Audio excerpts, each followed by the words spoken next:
বউবাজারে ভেঙে পড়েছে পুরনো বাড়ির একাংশ। রামকানে অধিকারী লেনে একটি বাড়ি ভাঙার কাজ চলছিল। আজ সকালে কাজ চলাকালীন পাশের বাড়ির দেওয়াল ভেঙে পড়ে। পাশের একটি বাড়িতে প্রমোটারি কাজ চলার সময় পুরনো বাড়িটির দেওয়ালে আঘাত করে হুড়মুড়িয়ে ভেঙে পড়ে বাড়িটির একাংশ। গার্ডেন রিচ কাণ্ডের আতঙ্ক এখনো কাটেনি। এর মধ্যে ফের একটি পুরনো বাড়ির একাংশ ভেঙে পড়ল এবার বউবাজার এলাকায়।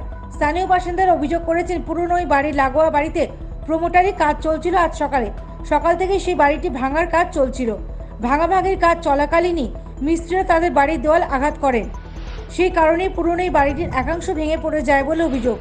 বাড়ি ভেঙে পড়া ঘটনায় ইতিমধ্যেই কড়া পদক্ষেপ গ্রহণ করেছে কলকাতা পুরসভা। বেআইনি নির্মাণের বিরুদ্ধে একটি অ্যাপ নির্মাণ করা হয়েছে। পাশাপাশি পুরসভা এলাকায় ঘুরে ঘুরে বেআইনি নির্মাণের ব্যাপারে তদারকি করছেন পুরকর্তারা। কোথাও বেআইনি নির্মাণ দেখলেই তার ছবিও তুলে রাখছেন তারা। বেআইনি নির্মাণ সংস্থার বিরুদ্ধে দ্রুত নোটিশ পাঠানোর কাজ করা হচ্ছে।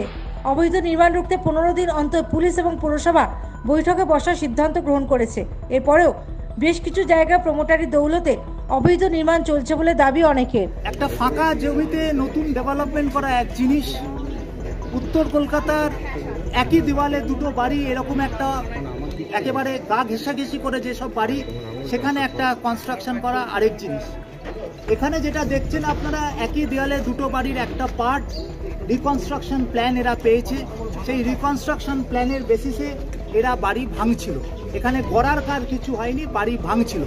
এবং বাড়ি ভাঙতে গিয়ে ঠিক আরেক দেওয়ালে বাড়ি একটা অংশ আজকে ধসে যায়।